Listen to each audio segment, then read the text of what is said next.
Première question de lancement que je vous pose à vous deux. Comment définiriez-vous l'attractivité et quels sont ses impacts très concrets sur la construction des villes et des métropoles?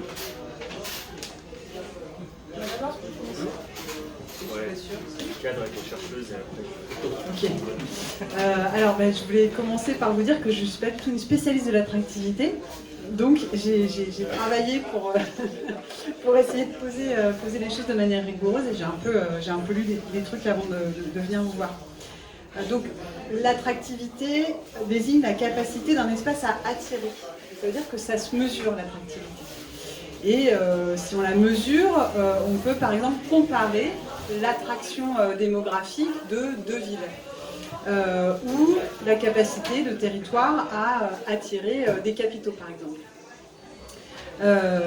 Voilà, et donc si on parle d'attractivité démographique, pour une ville, on peut se poser la question de savoir si cette attractivité, elle tient à des politiques d'attractivité, donc on va sans doute parler, ou alors si elle n'est pas plutôt le fait de nos modes de vie contemporains, qui sont des modes de vie urbains, parce qu'on apprécie la grande ville pour son stock d'emploi, pour les services qu'elle offre, transport en commun, équipement, culture, services de soins, magasins, etc.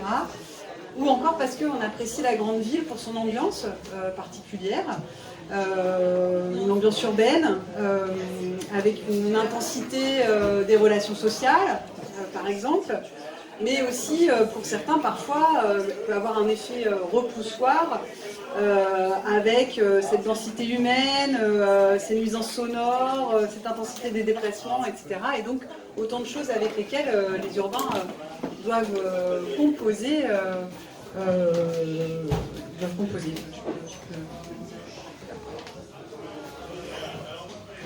De mon côté, je pense que je vais partir de la même définition, mais donc l'objectif d'attirer au sens large, et c'est ce qu'on cherche à faire, à attirer de la population et à attirer des capitaux.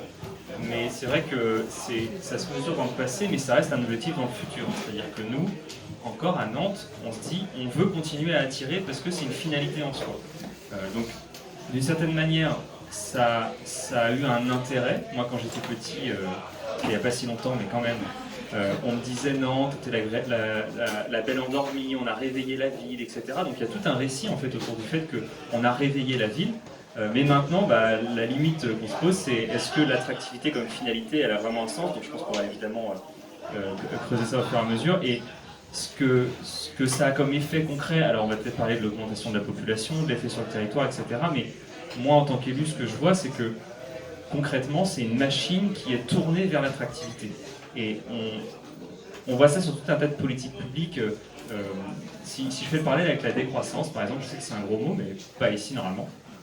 En gros, certains disent la décroissance, c'est admettre qu'il y a plusieurs modèles de développement économique et que l'économie doit avoir une finalité, c'est de servir les habitants, enfin les gens qui sont là. Et donc du coup, c'est admettre une pluralité. Je pense que l'attractivité, c'est une forme d'uniformisation, et donc nous, de l'autre côté, on dit il faut peut-être sortir de cette uniformisation. Parce qu'on va chercher à créer une ville qui a pour but d'attirer des gens, mais selon un référentiel qui n'est pas forcément ce qui fait notre bonheur. C'est-à-dire qu'on va être bien classé sur un certain nombre de classements, on va avoir des centres universitaires toujours plus gros, etc. Bref, on se place dans un référentiel, dans un concours par rapport à toutes les métropoles de France. Il faut être mieux que Lille, mieux que Toulouse, mieux que machin. Voilà. Donc je trouve que c'est une espèce d'envolée, en fait, de chute en avant vers une approche de la ville. Et l'effet, c'est qu'on construit la ville autour de ça, alors que peut-être que ça a été souhaitable dans le passé, mais qu'aujourd'hui, ça n'est plus tout à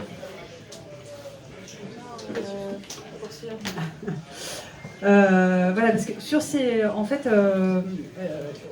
les chercheurs ont pu travailler sur ces questions d'attractivité, certains étant plutôt justement à servir en fait un modèle pour ces politiques d'attractivité, d'autres étant plus critiques.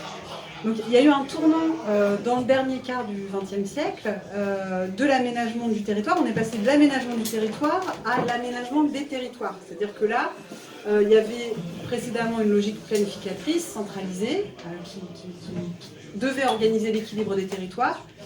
Et on est passé donc à une logique de compétitivité dans laquelle chaque territoire doit valoriser ses atouts pour améliorer son attractivité justement auprès des entreprises ou des classes sociales ou des habitants ou des touristes. Et donc là c'est aussi l'autre truc que pointe la recherche, c'est que finalement on parle d'attractivité mais on ne sait pas bien de quoi. Et donc tout doit être attiré. Mais peut-être qu'on ne peut pas tout attirer non plus, qu'il y a des attractions qui vont les unes contre les autres. Voilà, mais surtout, ce que les chercheurs ont montré, et là je vous renvoie à un dossier de la revue Métropolitique qui est en ligne, qui a été mise en ligne en mars dernier, là, c'est que ces politiques d'attractivité sont un mythe. C'est-à-dire que des chercheurs ont enquêté auprès d'entreprises, auprès de personnes, et ont cherché à voir si, en effet, les politiques pouvaient avoir un impact sur des choix de mobilité des entreprises, des habitants, etc. En fait, non, ce que leur recherche montre, c'est que les déterminants de choix d'implantation pour des entreprises ou de choix résidentiels échappent totalement en fait, à un volontarisme local. Parce que si vous pensez à des cas que vous connaissez autour de vous, on fait plutôt le choix de s'installer dans une région peut-être où on a grandi, peut-être où on a fait ses études, ou peut-être là où on a un réseau, etc. C'est qu'une fois qu'on s'est implanté comme ça pour une entreprise, finalement, elle va rarement aller se dire tiens, où est-ce que je pourrais aller, est-ce que c'est à Rennes, est-ce que c'est à Nantes, ou est-ce que c'est à Montpellier par exemple. Donc voilà, donc il y a une sorte de fiction sur ces politiques d'attractivité, mais pour autant, en effet, on en parle beaucoup, et vous le dites. Voilà, et donc ça, sans doute, ça peut être en effet interrogé. C'est-à-dire que, et en même temps, comme c'est un véritable modèle, eh ben oui, en partie, ça peut avoir des impacts dans les espaces. Voilà, moi j'ai fait un petit travail de recherche sur le quartier de la création sur l'île de Nantes, qui est donc un projet de renouvellement du quartier de République, qui a été doublé d'un projet de régénération économique, puisqu'il s'agissait en fait de transformer une économie industrielle en une économie plus contemporaine, qui est une économie de la connaissance. Donc là, on a joué la carte du culturel et du créatif, en se disant qu'il y avait du sens à trouver avec la proximité de l'école d'architecture, la proximité d'autres instituts de formation qu'on a tenté de faire venir justement pour qu'il y ait une proximité géographique, en se disant que la présence de ces étudiants, de ces chercheurs pourrait attirer des entreprises et venir comme ça par ce voisinage fécond créer de la richesse et en tout cas donner une nouvelle orientation à ce quartier. Et d'une certaine manière ça marche, c'est-à-dire que le quartier de la création, quand on enquête auprès d'habitants de ce quartier, ils revendiquent habiter ce quartier culturel et créatif. Après, est-ce que ça marche comme locomotive économique? Je ne sais pas, moi j'ai pas fait enquête là-dessus. Mais donc en effet, il y a bien ce modèle-là du cluster, de l'attractivité d'entreprise, etc. Il agit dans l'espace, peut-être à la place d'autre chose. Mais peut-être pas. En fait, je ne sais pas si l'enjeu est là. Alors moi, je ne suis pas tout à fait d'accord. Est-ce que j'ai le droit? Ouais. Bon, je vais commencer sur pourquoi ça pose question de l'attractivité. Il y a l'INSEE qui fait des projections sur les mouvements de population. Et ils disent que d'ici 2050, il y a 53 départements qui vont perdre de la population en France et 43 départements qui vont en gagner.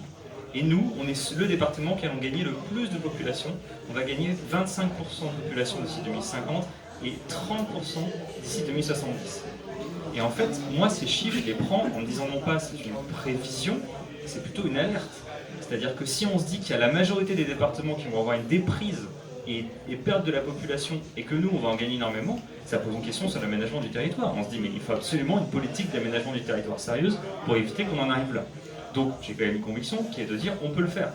Et je suis tombé sur un reportage sur le déménagement de l'ENA par exemple en 1991. La justification politique, c'est de dire on sort l'ENA de Paris parce qu'on veut décentraliser les institutions publiques pour attirer des habitants ailleurs. Donc je pense que ça peut exister. Ensuite, il y a un récit en effet de l'attractivité, ça ne marche pas, et du coup, vous êtes contre l'attractivité, mais ça n'a pas trop d'effet. Alors ce truc, il est étonnant, parce que, déjà, si ça ne marche pas, pourquoi est-ce qu'on fait tourner toute nos politiques publiques autour de ça? Il y a quand même l'agence de développement de Nantes-Saint-Nazaire, dont le job, ils sont genre 30-35 personnes, c'était de faire de l'attractivité. Donc si ça ne marche pas, ils sont quand même 35 à faire un truc qui ne sert à rien. Donc je pense quand même que, de fait, nos politiques publiques, elles tournent autour de l'attractivité, et je pense surtout que l'attractivité, ça, c'est réel, c'est juste qu'il faut savoir de quoi on parle. Si on parle juste de population, c'est clair, c'est pas l'annonce dans le métro qui dit Nantes c'est trop bien, c'est pas à ce moment-là que le Parisien va se dire je vais venir à Nantes. Ça, je suis d'accord pour dire que ça c'est pas ça l'attractivité. L'attractivité, c'est un ensemble. Le fait de faire venir des entreprises, par exemple, c'est donc un récit sur le fait qu'on va créer de l'emploi et que vous allez trouver de l'emploi à Nantes. Le fait de faire rayonner la ville autour d'une forme de culture assez uniformisée finalement, qui dit on est une ville culture, venez chez nous. C'est tout un ensemble en fait. Et aussi le fait qu'on ait un pôle universitaire très concentré sur la ville de Nantes, qui fait qu'il y a beaucoup d'étudiants qui viennent faire leurs études ici, et qui de fait restent ici parce qu'en effet ils sont établis, ils ont leurs copains, etc. Donc je pense qu'il y a quand même une volonté politique de concentrer les populations sur quelques centres urbains, dont Nantes, et c'est un ensemble, en fait, c'est pas juste une dynamique démographique, c'est vraiment un ensemble de politiques publiques qui touche à plein de sujets différents. Et si on veut déconstruire ça, il va falloir tirer tout le fil de la pelote pour in fine se dire que peut-être que l'INSEE a tort ou que du moins ce serait souhaitable, parce que cette concentration de population, elle est vraiment souhaitable pour personne.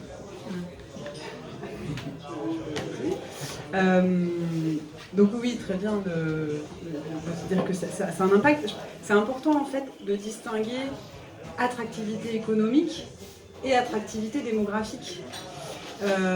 Parce que, en effet, les projections de l'INSEE, en fait, elles se basent sur ce qui s'observe aujourd'hui. Et donc, moi, là, toujours dans cette préparation de cette intervention, je suis allée revoir les chiffres de l'évolution démographique de Nantes et de Nantes Métropole. Et en fait, c'est en effet, Nantes est une ville très attractive, mais et même attractive, alors au même titre que d'autres villes comme Rennes, comme Montpellier, comme Toulouse. Donc en fait, ces villes-là, comme Bordeaux, ont le même rythme de progression démographique, parce que ça va avec nos modes de vie qui sont aujourd'hui des modes de vie métropolisés, on pourrait dire, par rapport à ce que je vous disais tout à l'heure sur le rapport à la grande ville. Voilà. Et donc ces territoires de l'Ouest et du Sud sont des territoires très attractifs. La dynamique démographique, l'évolution démographique, elle est aussi importante à l'échelle de tout le département. Donc, voilà. Et donc ça pose la question de, en effet, peut-être il faudrait qu'il y ait un retour de la planification nationale pour pouvoir mieux organiser un aménagement du territoire et une répartition qui ne serait pas juste donnée au choix des uns et des autres, des entreprises et des ménages. Je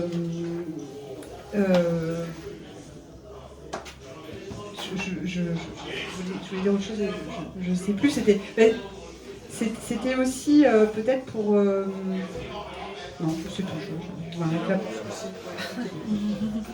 Bon, déjà, je suis désolé, Raphaël, on est parti direct là. On va te laisser poser des questions.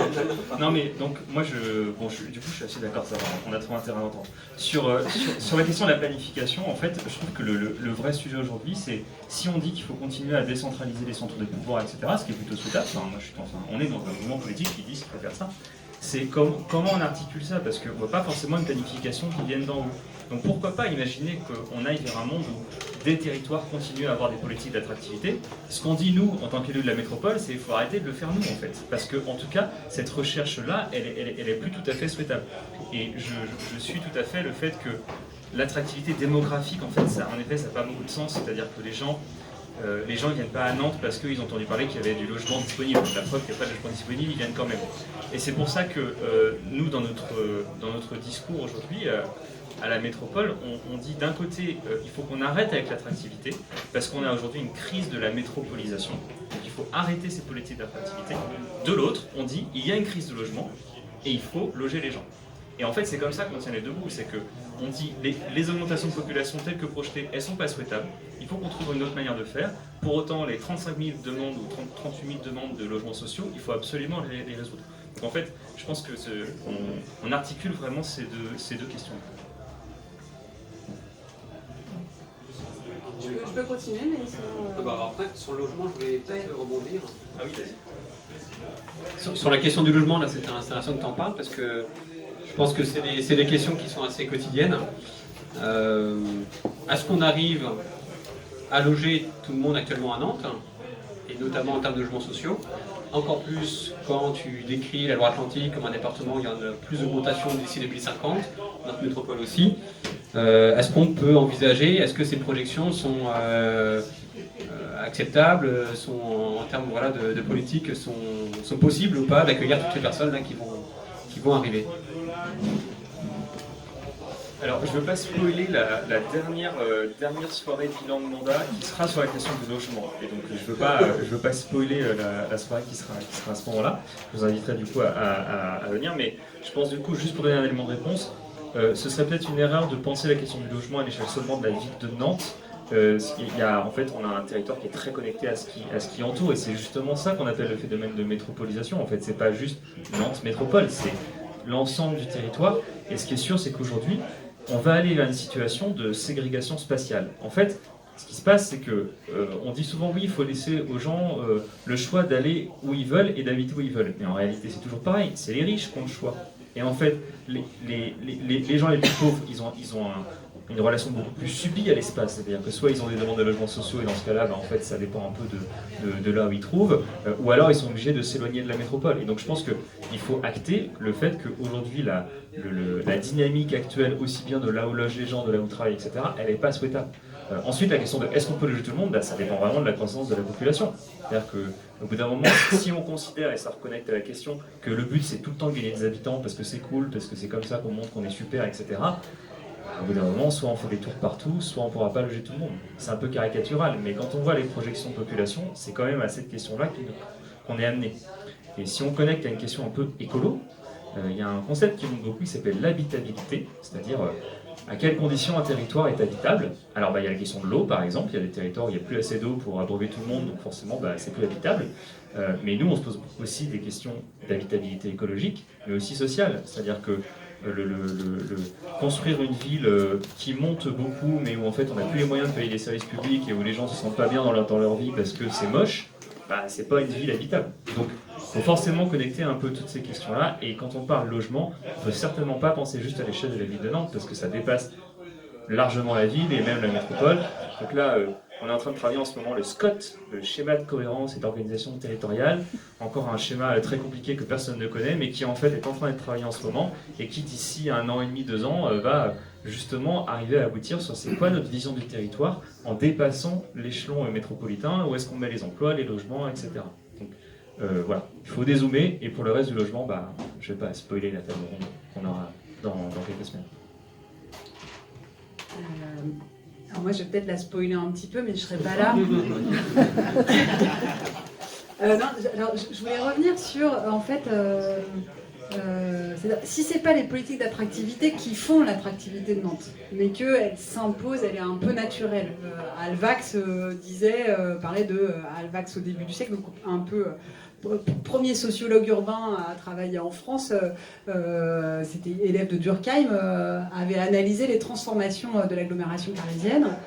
Et en fait, pour lui, le fait que l'agglomération parisienne ait été agrandie vers l'ouest, avec ces nouveaux quartiers qu'on connaît tous, n'était pas tellement le fait d'Haussmann et des promoteurs, mais était plus le fait de la pression des besoins collectifs, parce que, il y avait des stratégies résidentielles des ménages et un besoin en nouveaux logements, en nouveaux immeubles plus confortables avec des rues plus larges, etc., qui s'imposaient, et donc juste ils avaient fait le geste qui accompagnait cette pression des besoins collectifs.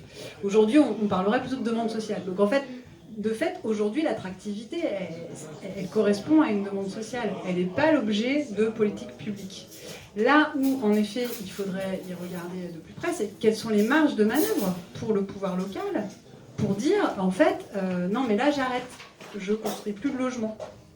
Ils peuvent pas, parce qu'il y a aussi, en fait, tout se passe dans un contexte beaucoup plus global. Alors, c'est aussi le cas, en effet, à réfléchir à l'échelle de la métropole, mais aussi de l'aire urbaine, qui est l'aire d'influence. Et là, il y a un enjeu, en effet, par rapport aux questions que vous vous posez nécessairement de comment on fait pour ne pas venir nourrir un étalement urbain dont on connaît la nocivité, en se disant tiens, on va faire stop, on va ralentir à Nantes.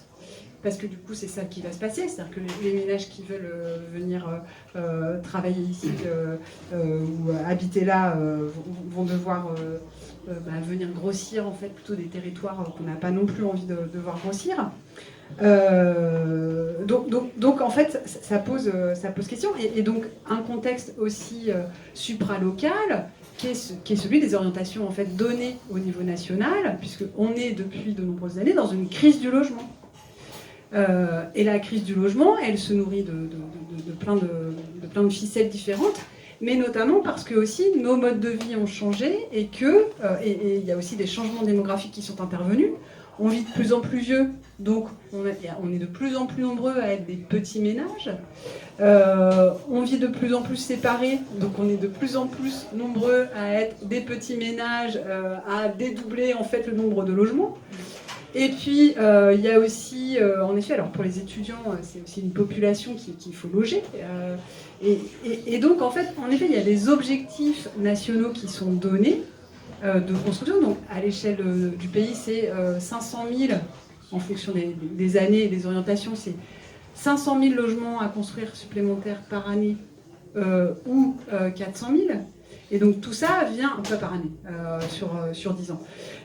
Tout ça, en fait, du coup, l'État demande au territoire de prendre en charge aussi ce besoin. Donc c'est pas que, et donc souvent en effet, c'est le taux d'évolution démographique qui fait modèle et qui va commander d'une certaine manière aux élus de produire le logement qu'il faut pour absorber en fait les besoins en logement de cette nouvelle démographie qui arrive chaque année. Donc, à l'échelle de Nantes Métropole, c'est plus 1,5% de population sur les 5 dernières années. C'était un petit cran de moins sur la séquence précédente, mais en effet, on est quand même sur une dynamique importante. Donc, les besoins de construire, ils sont même internes en fait à la métropole, sans compter sur les nouveaux arrivants en fait. Il y a un problème de rattrapage par rapport à cette crise du logement. Donc, voilà, donc en effet, du coup, on empiète un peu sur. Mais du coup, je vais revenir en sortant de la question du logement. C'est pour ça que je dis, on ne prend pas la question de la métropolisation par l'angle du logement. Sinon, en plus, en fait, on le prend aussi par l'angle de la création de crise sociale, donc ça va pas du tout. Mais aujourd'hui, par exemple, la métropole, elle cherche à créer 6 000 emplois par an sur son territoire. Or, on est à 5,5% de chômage, sachant que le plein emploi, d'après les économistes, c'est 5%. En dessous de 5%. Donc, et on a des agents dans la métropole, dont le job c'est de créer des emplois, qui nous disent, qui a déjà dit à quelqu'un, je ne comprends pas mon travail, parce que d'un côté, il n'y a plus de place pour loger des gens, on est au plein emploi, et on me demande quand même d'attirer des entreprises. En vrai, il y a quand même un paradoxe. Alors, bien sûr, je fais référence à des espèces de fonctions principales de la ville et de la métropole, qui sont la construction de logements. Bien sûr, c'est des éléments très structurants, mais pour autant, on cherche à attirer de plus en plus d'emplois. Et en plus, des emplois qui sont majoritairement des emplois plutôt de cadre. Donc en fait, ça veut dire qu'on vient amplifier, accélérer le fait de mettre des emplois, je ne sais pas comment les qualifier, parce que c'est pas que ça peut être ouvrier, employé ou même productif de manière générale, en dehors de la ville et de la métropole. Donc ça aussi, c'est un problème. Autre exemple, je pense quand même beaucoup que le discours politique, il a du poids. Le jour où le président ou la présidente de la métropole dit « mon territoire doit rentrer en décroissance » ou « on arrête toute politique d'attractivité », je pense quand même que ça fera un peu de raisonnement au niveau national. Donc il faut croire à la dimension performative des discours politiques. Mais ce qu'on voit, c'est que par exemple, on a quand même beaucoup de grands élus qui sont beaucoup plus enclins à défendre le fait que le TGV Paris jusqu'à leur ville doit aller le plus vite possible, plutôt que défendre un train régional plus régulier et plus structuré. Et ça, c'est un vrai problème, parce que qu'est-ce qu'on s'en fout d'être à 2h30 ou 2h de Paris? C'est pas ça le sujet d'aménagement du territoire. Donc je pense qu'il ne faut pas penser qu'on a de l'impuissance complètement. On siège aussi à un grand nombre d'espaces. Je reprends la question universitaire. La Roche-sur-Yon, par exemple, c'est un pôle universitaire qui se développe beaucoup et très bien. Moi, je me rappelle quand j'étais étudiant et même avant, c'est une ville qui à l'époque n'avait pas une super image de ville étudiante et qui en fait s'est bien développée. C'est pas un très gros pôle universitaire, mais c'est un endroit où c'est quand même sympa de faire des études. Donc ils ont réussi à développer un pôle universitaire intéressant. Et aujourd'hui, quand on était allé à Redon avec le pôle métropolitain, ils nous disaient mais aidez-nous à développer notre pôle universitaire. On a quelques universités, mais il n'y a pas de logement étudiant, il n'y a pas le Crous, il n'y a pas accès à une cantine pour les étudiants, etc. Donc je pense que faut pas penser qu'on est impuissant sur cette question-là. Il faut vraiment détricoter l'ensemble des politiques publiques pour arriver à cette conclusion qu'on peut organiser le territoire différemment. C'est intéressant que tu fasses le lien avec l'équilibre avec les différentes métropoles, les différents endroits au niveau régional et au niveau territorial. Est-ce que le fait de freiner l'attractivité, mettons, à Nantes, ça va avoir comme effet bénéfique, par exemple, de protéger plus d'espaces naturels agricoles? On sait que dans les valeurs écologistes notamment, c'est empêcher et limiter la bétonisation, l'artificialisation des sols. Est-ce que ce serait un des effets bénéfiques qu'on pourrait voir apparaître, en effet, si on freinait un petit peu l'attractivité Alors, je pense que ça doit être quelque chose qu'on doit regarder en même temps. Le problème de base, c'est que la manière de construire la ville jusqu'à présent, c'est de prendre un champ de patates et de faire un immeuble dessus. Donc ça, de toute façon, cette manière-là, elle ne va plus. Et même avant, on avait tendance à faire de l'habitat, des petites maisons hyper éclatées. Donc de toute façon, ça va plus. Et quelle que soit la ville, je pense que il faut qu'on ait ça en tête. Mais maintenant, c'est ce que je disais sur la question de ça dépasse complètement la ville de Nantes, c'est que c'est la dynamique démographique de l'ensemble du territoire en fait qui est en question. Et donc ce qu'on appelle l'enveloppe urbaine qui continue de se développer autour et sur l'ensemble du département. Donc je pense qu'en fait il faut inverser cette tendance-là pour en fait finalement investir des endroits qui sont déjà artificialisés et qui ne demandent qu'avoir plus de dynamisme. Je veux dire, j'ai pris des vacances en Corrèze, j'ai fait le tour de la Corrèze, très bel endroit. Enfin, il faut voir le nombre de bâtiments vides, est-ce que ça coûte là-bas les bâtiments? Ça coûte rien du tout quoi. Pourquoi est-ce qu'il n'y a pas une politique d'attractivité super forte pour toutes ces petites villes de Corrèze qui ne demandent qu'à ça et qui, pour le coup, pourraient loger sans artificialiser, puisqu'ils ont des espaces et des bâtiments vides. C'est plutôt ça la question qu'il faut se poser. Mais de toute façon, ce qui est sûr, c'est que il faut donc, je pense, c'est pas le jeu d'ailleurs, c'est plutôt un on, il faut changer cet aménagement général du territoire en gardant en tête que la lutte contre l'artificialisation, elle est forcément liée à ça. Parce que de toute façon, si on dit qu'on va reconquérir des endroits qui en France sont en train d'avoir de la déprise, le réflexe, ça va être de continuer l'artificialisation. Parce que c'est comme ça qu'on a toujours construit. Donc de toute façon, il faut aussi arrêter l'artificialisation. Oui. Alors, par rapport à ce qui a été dit juste avant, en effet, c'est une belle question de se dire, mais comment une ville pourrait se mettre en route pour entrer en décroissance. Voilà. Alors, je pense que en effet c'est pas évident parce qu'il y a tout ce système là un peu de contraintes, de règles nationales, voilà, qui s'imposent. Et puis il y a aussi toutes les logiques de pression des besoins collectifs dont je vous parlais tout à l'heure, qui fait que les gens arrivent et donc que ça peut être difficile. C'est autre chose en effet de freiner des politiques de développement économique qui voilà, en passent par la création d'espaces dédiés, etc. Bon, c'est vrai que c'est pas parce qu'on produit du bureau que forcément des entreprises vont venir s'y installer. Voilà, autant on manque de logements, autant il y a une suroffre d'espace, un peu de bureaux, etc. Et là, en effet, il va falloir trouver une manière de recycler en fait la matière de la ville. Et c'est vrai que, et là je parle aussi depuis l'école d'architecture, où en fait là les étudiants sont en train de vivre un moment un peu clé de bascule sur, en effet il faut, en fait, vont-ils continuer à être des architectes bâtisseurs ou plutôt ne seront-ils que des architectes rénovateurs, transformeurs de matière, etc. Ça c'est un gros chantier. mais qui du coup est un peu, enfin va avec, mais un peu différente de cette question d'attractivité. C'est refaire la ville sur elle-même. Ça fait longtemps en fait, c'est la loi SCE. Voilà, donc ce renouvellement urbain, on l'a mis en place. Là, il va s'accélérer avec le zéro artificialisation nette. Et donc là aussi, un changement de culture de la part des élus, etc., pour se dire, ok, donc je ne vais plus pouvoir construire de lotissement. Comment je vais faire donc voilà, il y a une page qui arrive devant nous, qui va être très intéressante. On évoque la Corrèze. En effet, comment ces petits territoires pourraient devenir attractifs à la hauteur d'une répartition nécessaire de la population, voilà. Je ne sais pas en fait. Voilà, moi-même je ne sais pas si j'irai habiter en Corrèze, peut-être sur une année, mais après je pense que j'aurai envie de revenir dans une grande ville pour pouvoir être justement dans cette ambiance urbaine dont je vous parlais tout à l'heure. Et puis il y a, voilà, en tant que couple, famille, ça peut être plus facile de se positionner soit à Nantes même, soit entre Nantes et Saint-Nazaire, soit entre Nantes et Redon, pour que en fait les deux membres du ménage aient leur job, et puis on s'installe dans l'une ou l'autre, etc. C'est peut-être plus difficile à faire en Corrèze. Donc voilà, en tout cas c'est des beaux sujets.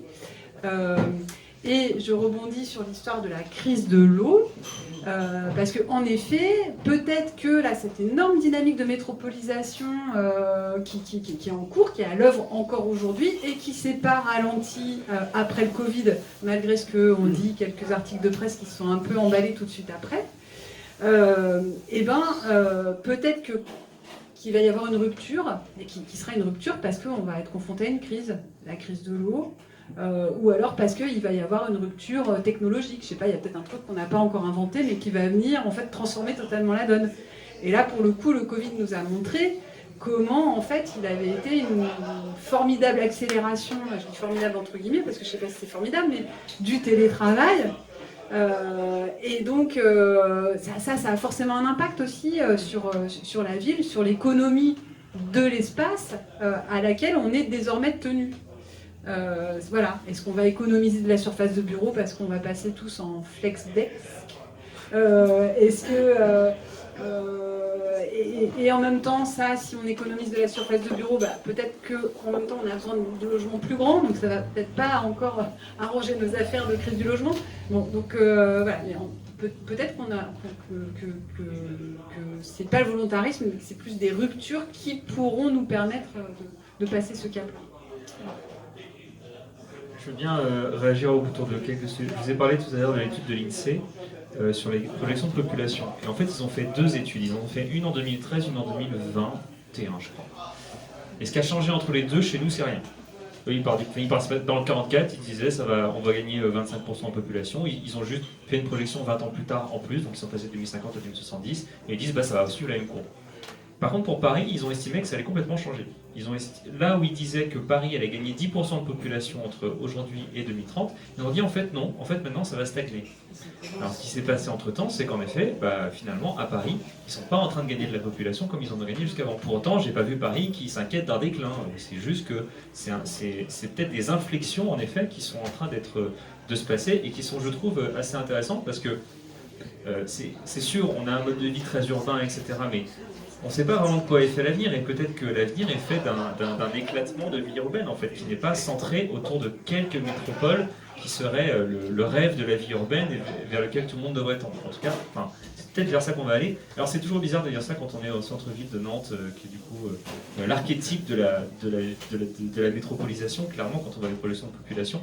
Mais je pense que c'est important que nous, on ait ce discours-là. Parce que sinon, on n'a pas ce discours-là, on va vers un rapport de domination avec les territoires alentours. Et du coup, ça amène à un sujet que je voulais amener. Moi, j'ai été très le rapport au national, mais au niveau local aussi, on développe un discours pour dire que la métropole ne peut pas être juste en domination de ce qui l'entoure. C'est-à-dire que quand nous, on veut manger bio et avoir de l'énergie renouvelable, il faut quand même qu'on s'occupe de savoir comment est-ce que la transition agricole se fait sur les territoires qui nous entourent sur le 44, comment est-ce qu'on fait la transition énergétique aussi, comment est-ce que l'un n'est pas une concurrence de l'autre parfois.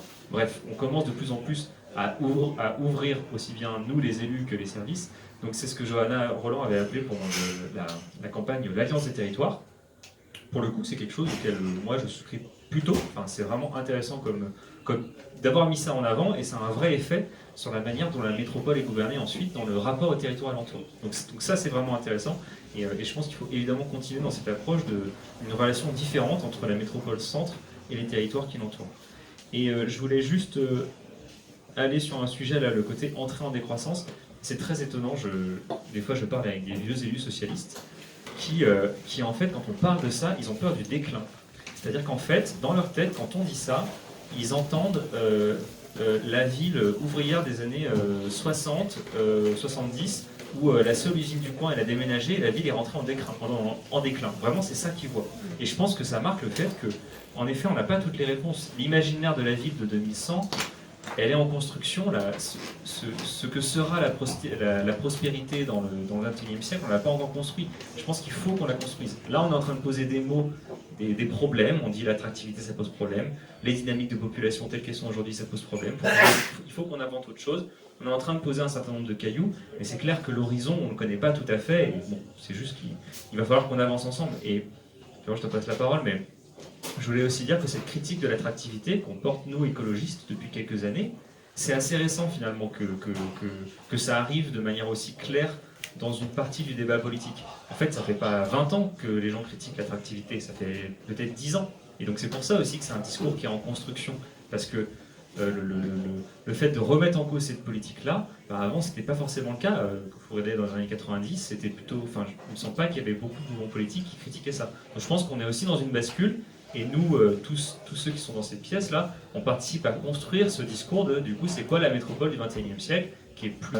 Tu as étayé, on va dire, quelques indices pour comment ne pas faire justement une politique de l'attractivité. Donc, tu parles, il y a des 35 personnes qui travaillent ardemment pour faire l'attractivité, qui cherchent à amener de l'emploi, des entreprises, etc. On peut penser, on va dire, dans le premier abord aussi, que l'attractivité, c'est lié à la culture, c'est lié aux événements. Tu as cité aussi les écoles sur l'île de Nantes, l'université. Est-ce que œuvrer pour une politique contre l'attractivité, peut-être que ça va favoriser Roto, mais est-ce que ça va pas, justement, comme tu dis, favoriser un déclin et faire baisser le nombre d'événements culturels, le nombre d'étudiants, voilà. Que répondras-tu à cela?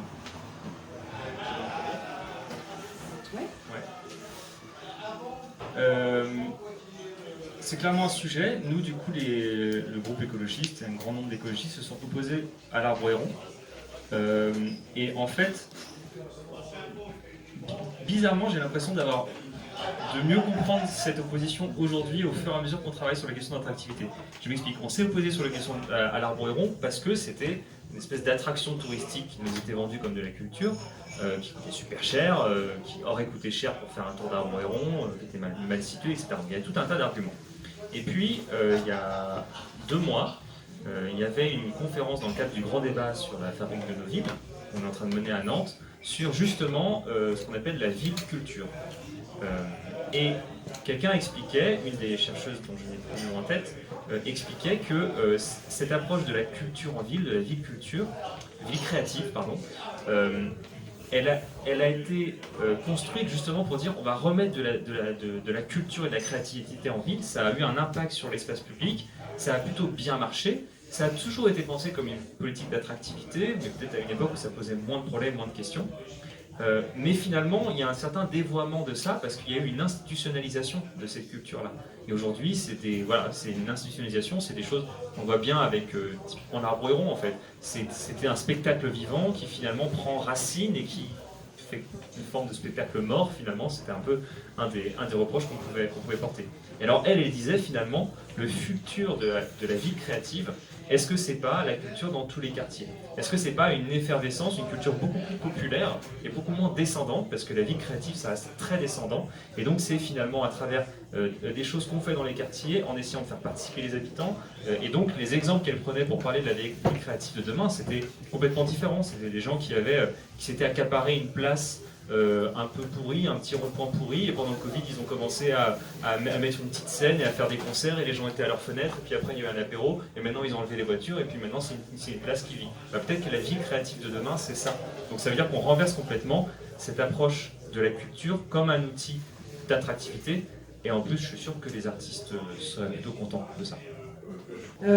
Ça, à la fois, en effet, c'est une politique donc, qui va avec ce grand projet urbain de l'île de Nantes et qui a cherché à donner le ton à ce nouveau territoire qui était là, en effet, et là ça rejoint des éléments dit aussi précédemment, qui était le projet de métropolisation de Nantes. Il s'agissait de créer un nouveau cœur de métropole et donc de donner à Nantes tous les atouts dont elle avait besoin pour être une grande métropole qui compte.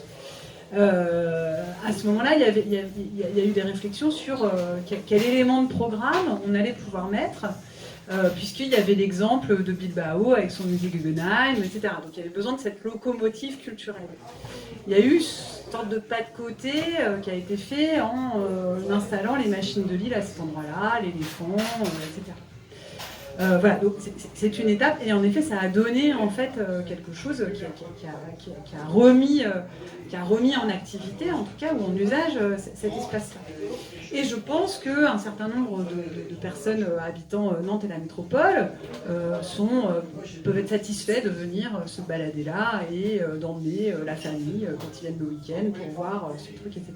Donc voilà, c'est pour ça qu'il y a aussi, il faut peut-être pas non plus trop voir les choses en se disant il y a une offre, un équipement culturel à destination en effet aussi d'extérieur de tourisme, mise en tourisme de la ville, mais en même temps cette mise en tourisme de la ville potentiellement elle peut aussi servir au quotidien des habitants, etc. Donc voilà, peut-être, alors après sur en effet la suite, l'Arboréon, etc.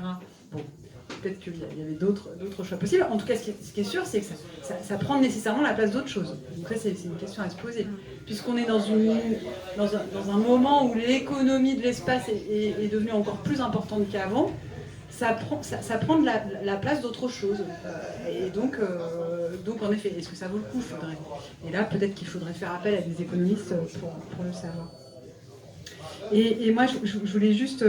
du coup, ça n'a rien à voir. Enfin, mais c'était pour dire que peut-être aussi par rapport à un autre sujet qu'on avait abordé avant,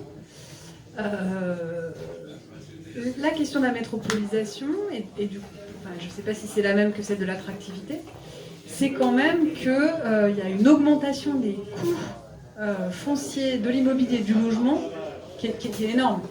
Et à mon sens, c'est peut-être surtout là qu'il pourrait y avoir des choses à faire, parce que c'est important de réguler ça. Et ça participe en fait à la question de l'habitabilité du territoire métropolitain. Et peut-être que si Paris perd des habitants, c'est aussi parce que justement à un moment ça n'est plus tenable en fait, les niveaux de petits métropoles. Je veux juste, je suis évidemment d'accord sur cette partie-là, c'est pour ça que nous on plaide pour des choses comme l'encadrement des loyers qui en fait a largement montré son efficacité sur cette question-là. Je voulais rebondir sur le côté tourisme et touristification, parce qu'on n'est pas opposé à l'éléphant, mais on est à l'Arboréron. Parce qu'on pense qu'à un moment donné, il y a une espèce de dérive et une mise en tourisme de la ville. Et ce qu'on appelle donc la touristification, qui est une espèce de mot barbare qui a émergé, c'est justement le fait qu'on veut uniformiser les territoires pour accueillir une population qui a des attentes uniformes, qui sont les touristes. Ce qui est très différent du voyage d'ailleurs. Pour vous voyager, vous allez découvrir notre culture. Quand vous êtes touriste, c'est une des définitions qui est donnée par un sociologue, mais quand vous êtes touriste, vous cherchez à avoir les infrastructures stéréotypées du tourisme. Donc, le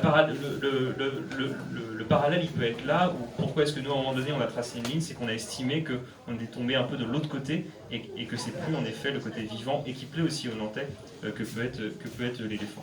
Et puis, c'est intéressant le côté autre chose, parce que nous, quand on était opposés à l'Arboréron, c'est la question qu'on avait à chaque réunion, c'était qu'est-ce qu'on propose comme projet alternatif. Le problème de fond sur ce truc, c'est que, en fait, notre projet alternatif à l'Arboréron, c'est des enfants qui jouent au foot sur un terrain vague.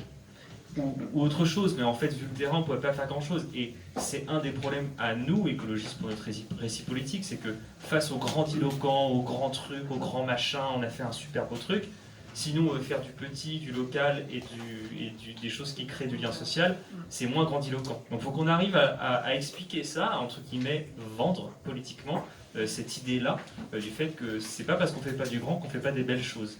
Et quelqu'un a déclaré dans la presse, mais je le citerai pas, mais il a dit, quand on a arrêté le projet d'Arbre Héron, il a dit on va pas soutenir à Nantes que des petits projets avec des petits artistes. Moi je me dis, mais en fait tout est là. Un artiste qui fait une animation de cirque de rue dans un quartier populaire de Nantes, mais c'est un aussi grand artiste que la personne qui a dessiné l'Arbre Héron. C'est juste pas la même chose. Et donc je pense qu'il faut qu'on soit fier de revendiquer le petit, il faut juste qu'on arrive à trouver les mots pour le faire.